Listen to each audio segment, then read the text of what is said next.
दूध। मैं समझता हूँ कि हमारे देश के पुरुषों और महिलाओं को, अब जब पुरुष घर में शेविंग करता है तो दूध से सब वास्तव में बहुत बढ़िया चेहरा साफ होता है। गाय का दूध, भैंस का दूध, जो भी है उसका इस्तेमाल चेहरा साफ करने के लिए मनुष्य ने करना चाहिए। शेविंग भी उसी से करना चाहिए। अब वो चाहे स्त्री हो या पुरुष हो,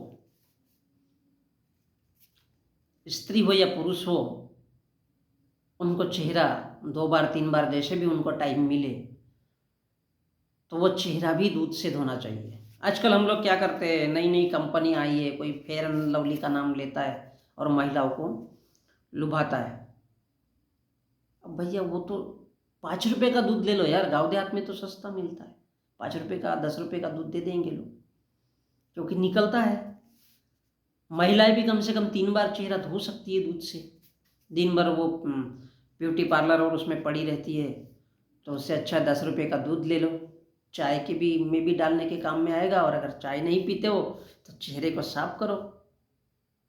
ब्यूटी पार्लर में जाने की ज़रूरत नहीं है, वहाँ पर भी वही वो क्लिनजिंग मिल्क और दुनिया भरे के मिल्क बना बना करके उसमें पेस्ट किया जाता है, चेहरे पे लगाया जाता है, ग्लो आता है। ये हमारी ओरिजिनल पद्धति है हमारे देश की।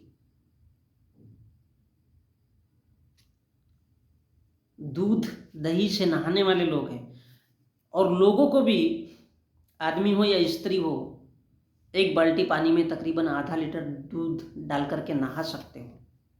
इससे आपके शरीर पे गंदगी कम बैठेगी। और जब, क्योंकि हमारी प्रथा कहाँ है, लोग गांव देहात में आज भी वो काली मिट्टी से बाल धोते हैं, तब उनके बाल काले रहते हैं।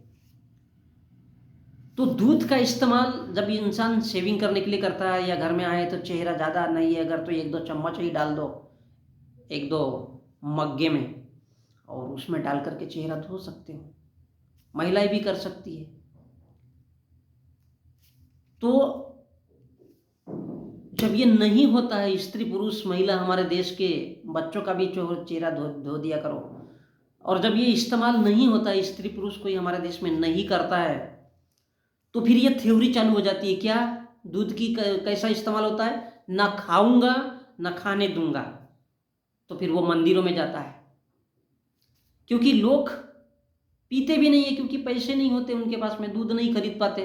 तो मैं कहता हूँ दूध पीना चाहिए भाई, अपने बच्चों को पिलाओ।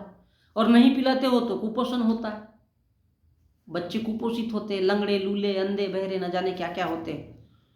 और अगर ये सब कोई इस्तेमाल ही नहीं करता, हमारे देश की जनता इस्तेमाल नहीं करती है दूध की, तो फिर थ्योरी लागू होती है, ना खाऊंगा ना खाने दूंगा, नाली में बहाऊंगा।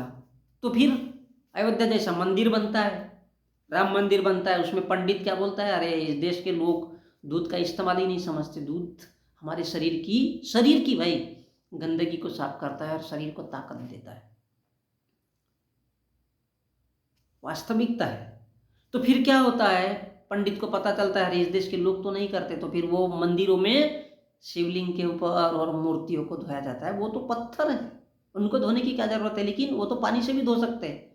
लेकिन ये ओरिजिनल जो माल है, ओरिजिनल दूध, वो मंदिरों पे जाता है आस्था के नाम पे। इस देश के बच्चे कुपोषण सब सत्यानाश हो रहा है। लोग फेयर एंड लवली जैसा 10 रुपए से लेकर के 2-2 400 रुपए तक का क्रीम खरीदते हैं, लेकिन दूध का इस्तेमाल नहीं करते। दूध का इस्तेमाल नहीं करते भाई, बड़ा ताज्जुब की बात है।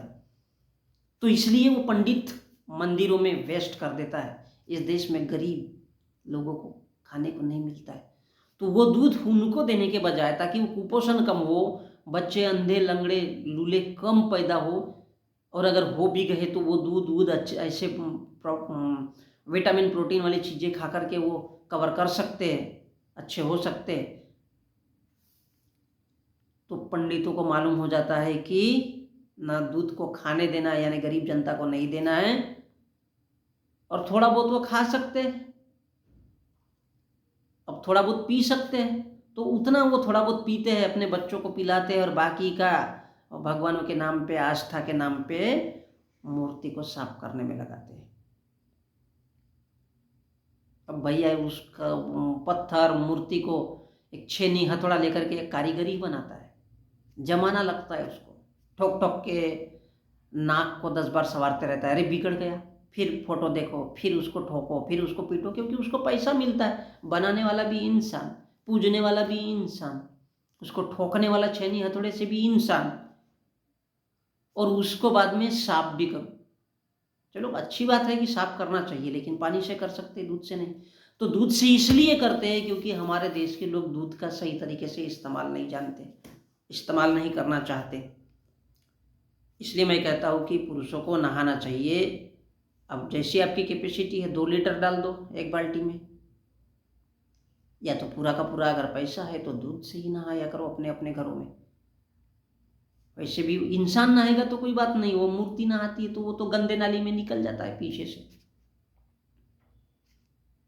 जब मूर्ति साफ हो रही है, उतनी सीमेंट की, ईंटे की, गारे की, मिट्टी की बनी हुई, तो भैया ये तो इंसान का शरीर है यार, कितना बढ़िया साफ होगा, ग्लो आएगा चेहरे पे। लेकिन सोचो कभी, चाय के लिए रख लो, और अगर गरीब आदमी है तो 5 रुपये 10 रुपये का दूध घर में ला करके रखो, 1 गिलास में 1 चम्मच 2 चम्मच डालो और चेहरे को धो, या तो 2 छोटे वाले चम्मच में ले लो, चेहरे को धो लो, और दिन में 2-3 बार करो। काहे को ये फेयर एंड लवली और ऐसी महंगी महंगी, मेरे को नहीं मालूम बाबा, ऐसा आदमी भी लगाते हैं आजकल और महिलाएं भी लगाती, तो मेरे को नहीं मालूम कि कितनी कितनी महंगी महंगी ये क्रीम आती है। तो न खाऊंगा न खाने दूंगा, गरीब लोगों को भी नहीं जाता है, और पंडित थोड़ा बहुत अगर पीता है तो पीता है, नहीं तो वो बोलता है कि खाऊंगा भी नहीं, खाने भी नहीं दूंगा, सीधा सीधा नाली में बहाऊंगा। तो ये सब वेस्ट होने के बजाय मैं समझता हूँ कि इसका इस्तेमाल होना चाहिए। तो शेविंग में इस्तेमाल कर सकते हो, अपना चेहरा पुरुष भी धो सकते हैं, महिलाएं भी धो सकती है, 10 बार धो ना, क्या फर्क पड़ता है। तो मंदिरों में वेस्ट हो रहा है भाई, इसका इससे अच्छा इस्तेमाल और कहाँ करोगे उतनी बढ़िया चीज को। या तो पीते जाओ दूध को, फायदेमंद है भाई, शरीर हष्ट पुष्ट रहेगा, ज़्यादा दिनों तक जीवोगे, क्योंकि हर चीज़ के खाने पीने में तो मिलावट है ही है, तो कम से कम दूध पी लिया करो। ये मशवरा है भैया मेरा,